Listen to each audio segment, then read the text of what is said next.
Hi, and welcome to part 4, the last part of how to run an outdoor dog show. So in part 1, we covered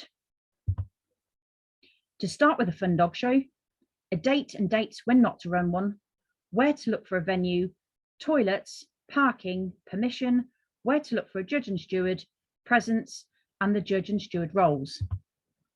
In part 2, we covered insurance for both and insurance and a license for companion dog show, rosettes and when to order them, where to advertise your dog show, sponsors and prizes, stalls and charity stalls, what classes to have, and how to pay to enter the ring.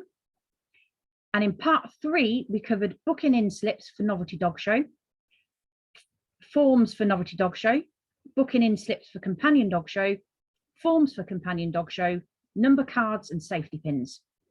But remember, if you're running a novelty fun dog show and you want to pay in the ring, you won't need any paperwork.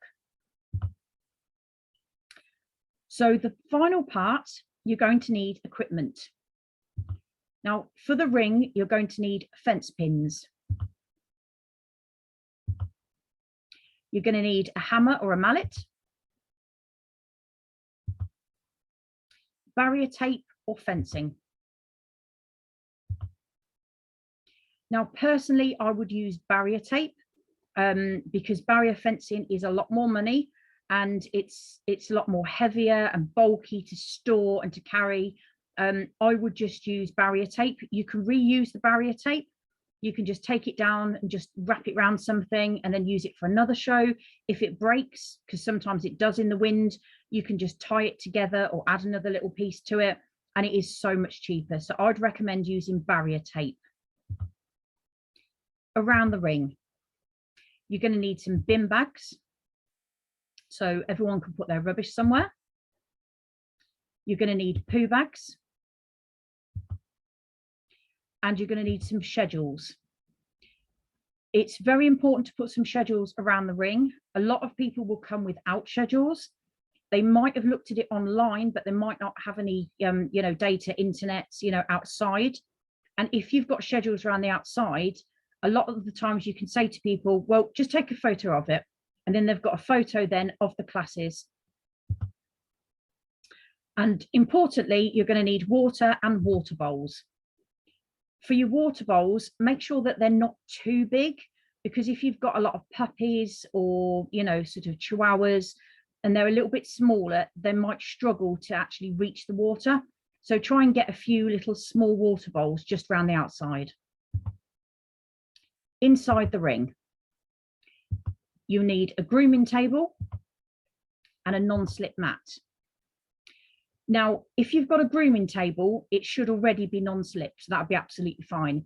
But if you haven't got a grooming table and you use a normal table, then make sure you've got a non-slip mat to go on the top of it.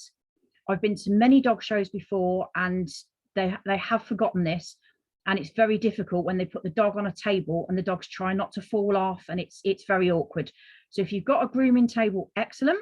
If you don't and you want to use an ordinary table, make sure you've got a non-slip mat.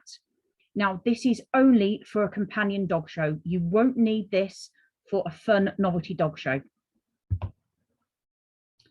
You'll need a pasting table and outdoor table. And this is basically for the steward.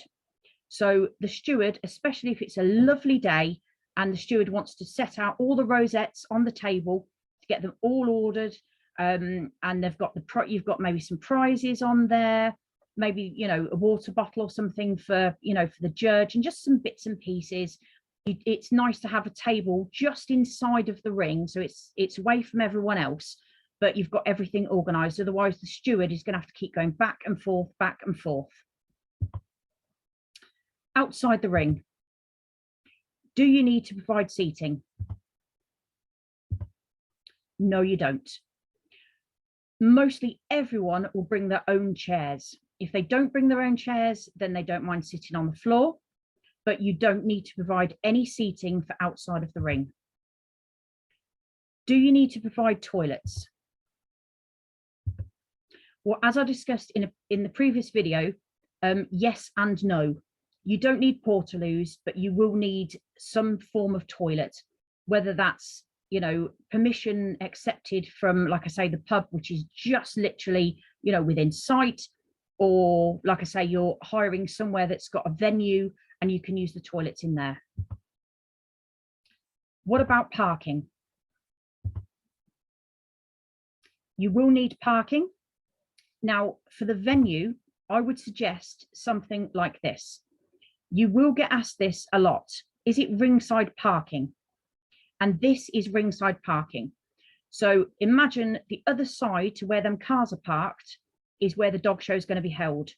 So people can actually sit in their cars if they want to or need to and see that the dog show is still running. So if you can get ringside parking, that'll be absolutely brilliant. So this is what they mean by ringside parking. Booking in. You'll need a tent or some sort of shelter. Something on the lines of this. You'll need another table to do your paperwork, to have your schedules on, bits and pieces. You'll need a couple of chairs. And this is normally for, you know, whoever's helping. It might be you and somebody else, or maybe you and the steward, or maybe you and the judge is just going to sit there until obviously the show starts. But a couple of chairs will be absolutely fine. You'll need a float tin and some float. This is obviously for whether they pay in the ring or whether they don't pay in the ring. You're going to need somewhere to keep the money safe, and you're going to need some float. So if they're paying in the ring, you always get someone that starts off handing you a £20 note. They always do. So be prepared for that. And it's the same if you're actually using booking in forms as well, you're going to need a float. Your paperwork, as again explained in the previous video, and a clipboard. It's much easier to hand, as I said, to rip the sheet off of all the people that have entered the class, if you're doing paperwork, and then hand that to the steward, and then the steward's got it on a clipboard, and also just to keep everything tidy, because sometimes even on a nice day it can be windy. Paperwork. Give the judge and steward a schedule. This is really, really important. This is your show, and the judge is doing you a favor by by judging this show. And you don't want them to keep saying, what class is next? What class is next? Give them a schedule so they've got it and they can just look and go, right, okay, I know which class I'm judging next. Yeah, that's absolutely fine. Okay. So I say it again, paying the ring is no paperwork. Buying buttons is no paperwork. Booking in for a companion dog show is paperwork, or a fun novelty dog show, if you choose so, like I say, is paperwork.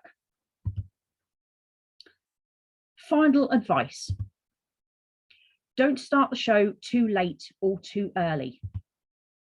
About 10 o'clock is absolutely fine, and entries from 9 a.m.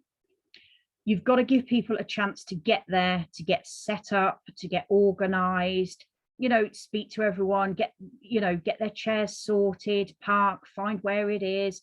If you're doing booking in, they're going to need time, obviously, to book in their classes as well.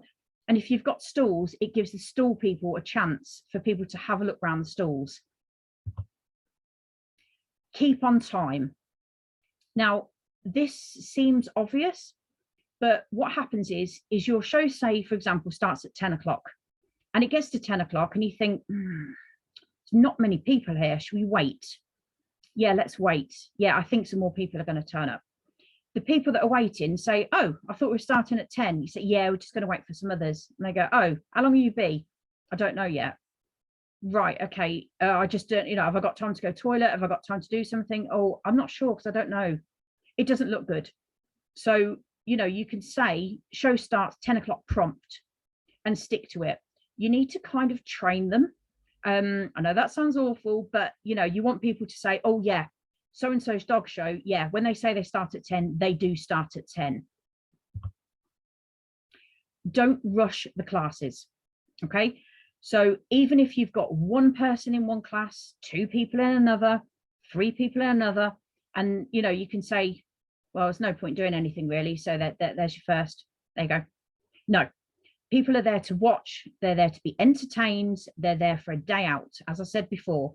So if there's one person and it's wagging his tail and that's the only person you've got, which is highly unlikely, by the way, because a lot of people do enter that class.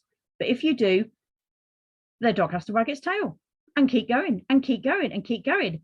And, you know, just have a laugh about it. I don't know. Is that wagging enough? I don't know. Let's see. Can your dog wag some more? And stuff like that. So don't rush classes at all. Keep them flowing quite nicely. Also, don't take hours on one class because people will get bored. You want to keep it just at the right pace. And you'll know this pace because you'll see people, okay? So like I say, if you've got 10 classes, you haven't got very many people entering, and you think, I could get this done in about half an hour, don't do it. Have a break for the judge and for the stalls.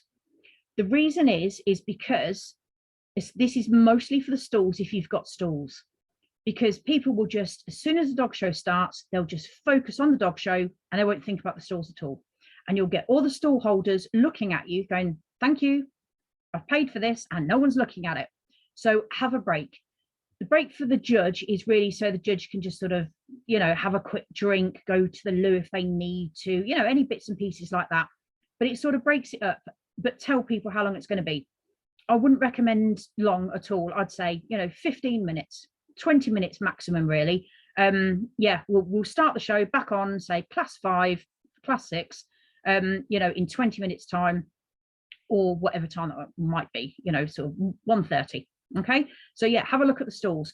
I would also as well point them out and say, you've got some lovely stalls today. Here's your chance to go and have a look around the stalls as well. So yeah, like I say, have a break. And most important, enjoy your day. Because trust me, you'll be thinking, oh, what is this running okay? Is this okay? Is that all right? Is that going all right? Is this okay? Is this okay? And you'll be panicking so much when it's finished. But oh, it's finished. Oh God, I'm shattered. I'm so tired. Just enjoy it. You're there for the dogs. You're there to make money for your charity. So just enjoy your day. And thank you very much and have a fantastic show.